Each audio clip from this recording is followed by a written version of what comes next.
We're going to get a National Integrity Commission sooner rather than later, with Bill Shorten making this announcement at the National Press Club today. There's been calls for something like this for quite some time. One of those voices has come from the senior counsel at Morris Byers Chambers, Mark Robinson. He joins me now from Sydney. Thanks so much for your time, Mark. Is this what you had in mind, what you've seen Bill Shorten outline today? It's got the right title, a National Integrity Commission. It's got a senior commissioner running it and two other commissioners running it. So at the outset, there's three commissioners, and the commission will have the power to conduct public hearings, and we're told it will run like a roving royal commission. So it sounds like it could be pretty good. What does it need to actually tackle in terms of integrity and making sure, I guess, politicians stick to the rules, anyone employed by a government service? What do you think is the main reason to have an integrity commission? Well, according to Bill Shorten today, it's to restore the public's faith in the structures of the national government and politicians. And he focused primarily on politicians. And really, a very large part of corruption is within the public sector, in the government employees and the agencies that serve government. A lot of corruption is there. But yes, there's some corruption in politicians, and if one of the reasons for setting up the National Integrity Commission is to restore the public's faith in politicians, then that's good. But that's only half the story. The whole public sector needs external independent oversight, and it's not getting that, and it's never had that. So it's a good thing that he's proposed. Why do you think, I know you've been pushing for this for quite some time, what's the extent of the corruption, as you put it, in the public service? Give us an example of what you're talking about. Well, we just don't know what the extent of the corruption is. The money scandal in the Reserve Bank a few years ago is one example, where they regarded themselves as unaccountable, and they were unaccountable. And look what happened. Our money was being spent overseas in corrupt regimes to do corrupt deals. Those sorts of things would be found out much earlier. Whistleblowers would be able to have somewhere to go.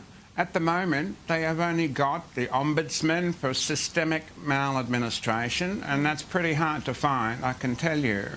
Or the federal police for something which is a crime, a full-blown criminal offence. This commission, this National Integrity Commission, will cover the things between crime and maladministration, between bad conduct and corrupt conduct.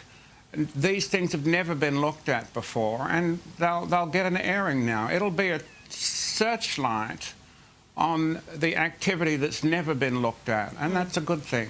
Well, there's a committee process at the moment in Parliament looking into the merits of an integrity commission. We heard from the Prime Minister today, Malcolm Turnbull, who didn't rule it out when this was preempted. This announcement by Bill Shorten was actually revealed a little earlier than his speech today. So it would appear to me, and I don't know whether you agree with me here, that we are going to get an integrity commission one way or another. We might not even have to wait until Labor's in power.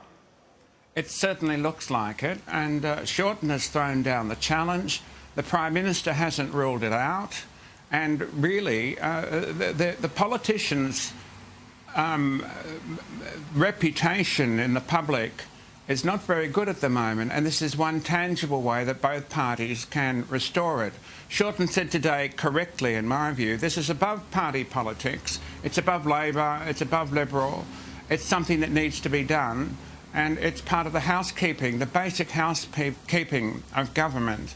The Ombudsman like to refer to these things as the fourth arm of government instead of the executive, the parliament, the judiciary. They have the integrity branch of government. This is becoming part of the integrity branch, and it's accepted, and it's not new. It's worked in the States for 30 years with some significant degree of success. It's never existed in the federal era, and it can work, it does work, and as soon as it happens, the better. As you say, there is a very low ebb when it comes to the feelings towards politicians at this time. But this is not a modern phenomenon, or perhaps, Mark Robinson, you might believe it is. But we've seen, you know, over the last year, in 2017, Bill Shorten pointed out that 2017 probably wasn't the best year for the federal parliament. But do you see the public examples of politicians and the public service behaving badly, are they worse now than they were 10 or 20 years ago, or are we just seeing more of it in the media? It's impossible to gauge. Yeah. What I can say is that whenever anyone exercises power as a politician or as a senior public servant that's independent or discretionary, and they are unsupervised by anyone, they are unable to be looked at by anyone, then corruption can occur. Now, that was the case 40 years ago, it was the case now, and it will continue to be the case unless there is somebody that can issue you a subpoena, call you into the witness box, force you to answer questions. We're talking about the abrogation of the privilege of self-incrimination, and get to the bottom of the problem straight away. And it can do so in a public hearing where the public can follow what's happened and it can be accountable itself. So this is what an ICAC is and does, what they've been doing here in New South Wales for 30 years successfully. A federal ICAC or an integrity commission or whatever it's called can do exactly the same thing and can have success in its work. Senior Counsel Mark Robinson, thank you so much for your time today. Pleasure.